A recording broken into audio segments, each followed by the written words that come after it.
Last வீடியோவில் பார்த்தீங்கன்னா என்ஜினில் oil fill பண்ணும்போது நிறையா ஃபில் பண்ணிட்டா என்ன பிரச்சனை வருன்றதை பார்த்தோங்க. பார்க்காதவங்க லாஸ்ட் வீடியோ செக் பண்ணி பாருங்கள். இந்த வீடியோவில் பார்த்தீங்கன்னா இன்ஜின் ஆயில் லெவல் ரொம்ப கம்மியாச்சுன்னா பைக்கில் என்னென்ன பிரச்சனை வரும்ன்றதை நம்ம பார்க்கலாங்க. பொதுவாகவே 2 ஆப்ஷன் இருக்குது. இன்ஜின் ஆயில் எப்படி குறையும் அப்படின்னா, ஃபில் பண்ணும்போது நம்ம குவான்டிட்டி தெரியாமல் கம்மியாக ஃபில் பண்ணிட்டோன்னா இந்த பிரச்சனை வரும். ஸோ இது வந்து மோஸ்ட்லி நடக்காது. நிறைய பேர் கரெக்டாக தான் ஃபில் பண்ணுவோம். மெக்கானிக்கும் கரெக்டாக எவ்வளோ லெவல் ஃபில் பண்ணுவோம் ஃபில் பண்ணிடுவாங்க. பட் ஃபில் பண்ணும்போது தவறுதலாக ரொம்ப குறைச்ச ஆயிலை ஃபில் பண்ணக்கூடாது. சரிங்களா? 2வது கேஸ் தான் ரொம்ப முக்கியமான விஷயங்க. வண்டியோட ஆயில் லெவல் ரன்னிங் ஆகி குறையிறதுங்க. வண்டியோட ஆயில் லெவல் ரன்னிங்லேயே எப்படி குறையும் அப்படின்னு பார்த்தீங்கன்னா, ஸோ இதுக்கு சில காரணங்கள் இருக்குது. ஸோ அதுக்கு முன்னாடி பார்த்தீங்கன்னா, வணக்கங்க, நான் விக்கி பேசுகிறேன். நீங்களாம் எப்படி இருக்கீங்க? நான் ரொம்ப சூப்பராக இருக்கேங்க. ஸோ சேனலுக்கு புதுசாக இருந்தால் சேனல் சப்ஸ்கிரைப் பண்ணிவிட்டு பெல் ஐக்கானை கிளிக் பண்ணி ஆல் அப்படின்ற ஆப்ஷன் சூஸ் பண்ணிட்டீங்கன்னா நாங்கள் நெக்ஸ்ட் போடுற வீடியோ உங்களுக்கு நோட்டிஃபிகேஷன் ஆகுங்க. வாங்க வீடியோக்குள்ளே போகலாம்.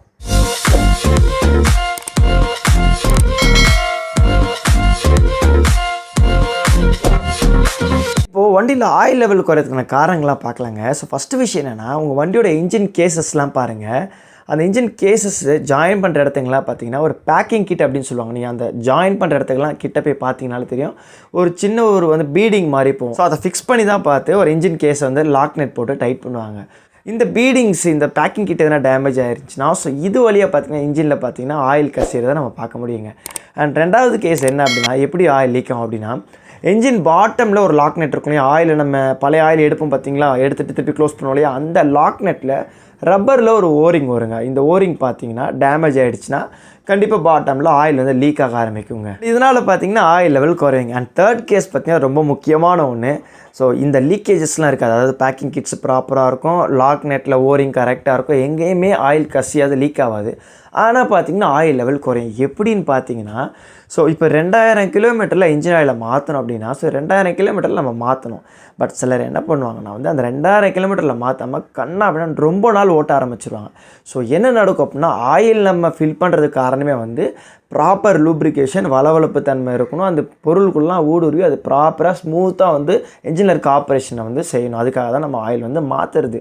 இது மாற்றாம ஓட்டும் போது ஆயில் பழசாக என்ன ஆகுனா, அதில் இருக்க அந்த விஸ்காசிட்டி, வளவளப்பு, குவாலிட்டி எல்லாமே குறைய ஆரம்பிச்சிடும். சரிங்களா?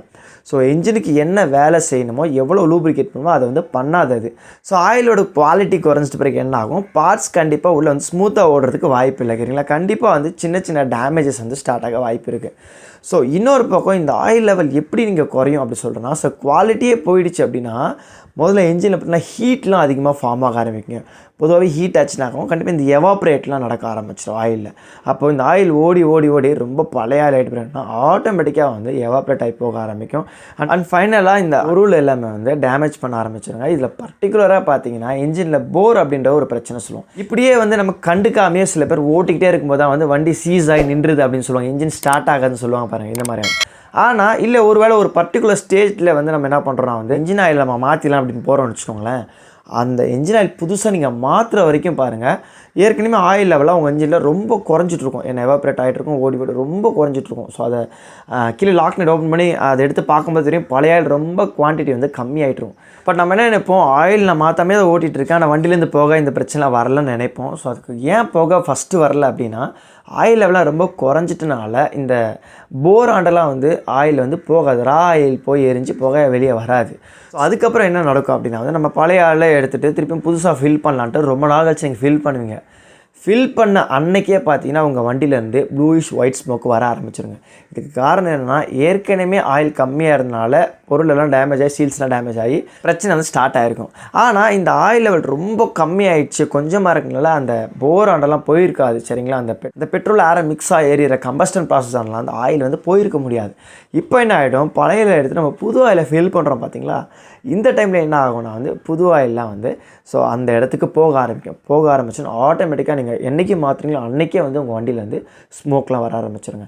ஸோ இப்படி ஒரு பிரச்சனை வந்துருச்சுன்னா கட்டாயம் உங்கள் வண்டி இன்ஜினை பிரித்து போர் ப்ராப்ளம் ரெடி பண்ணுவாங்க. திருப்பி ரீபோர் பண்ணி போடலாம், இல்லை போர் புதுசாகவும் மாற்றி போடலாங்க. ஸோ பாருங்கள், ஒரு என்ஜின் ஆயில் மாற்றுறதுக்கு மிஞ்சி பண்ண ஒரு 350 ருபீஸில் மாற்றிடலாங்க. ஒரு 2000 கிலோமீட்டர் தாராளமாக மினரல் ஆயில் இருந்தால் நம்ம ஓட்டலாம். நம்ம ஆனால் அதை நம்ம மாற்றாமல் கண்டுக்காம விட்டு இந்த மாதிரி ஆகும்போது பாருங்கள், கிட்டத்தட்ட வந்து இந்த போர் ப்ராப்ளம் வந்துச்சுன்னா இன்றைக்கி இருக்கிற நிலைமைக்கு நம்ம வந்து இன்ஜினை பிரிச்சுட்டு இந்த போர்லாம் ரெடி பண்ணி அவங்க மாட்டுறதுக்கு எனக்கு தெரிஞ்சு 5000க்கு மேலே தாங்க சார்ஜஸ் பண்ணுறாங்க.